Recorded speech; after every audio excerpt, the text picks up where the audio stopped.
them dogs. I won't go into the scripture on that, but they didn't have anything to do with it. Verse 18. Truly I say to you, whatever you bind on earth shall be bound in heaven. Whatever you loose on earth shall be loosed in heaven. Now think of that in this context. God is saying in this context, when you do this, Jesus says, I'm saying to you, whatever you bind on earth shall be bound in heaven.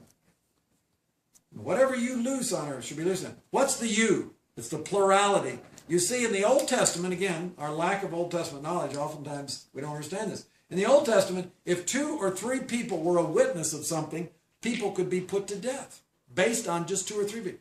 They were put to death based on 2 or 3 witnesses. And God takes this and he says, if you've got 2 or 3 witnesses to a fact, that's it. I put my stamp on it. Verse 19. Again I say to you, that if 2 of you agree on earth about anything that they may ask, it shall be done for them by my Father who is in heaven. Where 2 or 3 have gathered together in my name, I am there in the midst.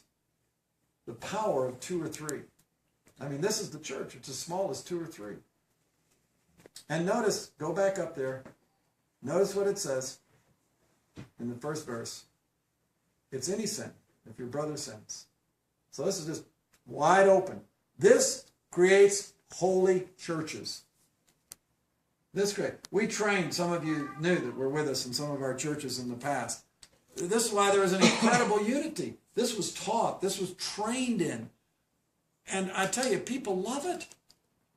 You see, this is what love is. You need to realize, I love you if I come to you. If I never come to you. Faithful are the wounds of a friend. Deceitful are the kisses of an enemy. This is love. The other is deceptive love. This is love. Okay, so we got this portion.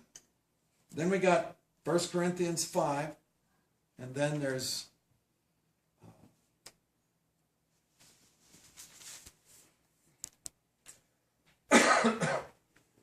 there's Titus in chapter 3. And look at Titus chapter 3,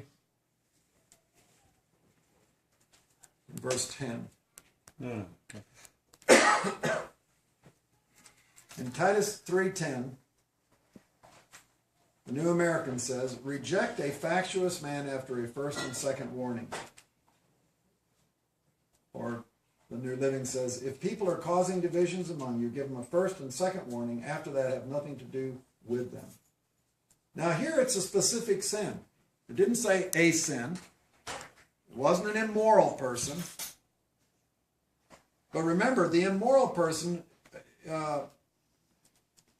they were living in immorality. Let's say somebody went out and committed one night fornication and had immorality. And you knew about it. You need to go to that person. Hopefully that person would say they're sorry, they would feel bad, they would feel repentant, and they would be sure that that would never happen again. If so, that's it.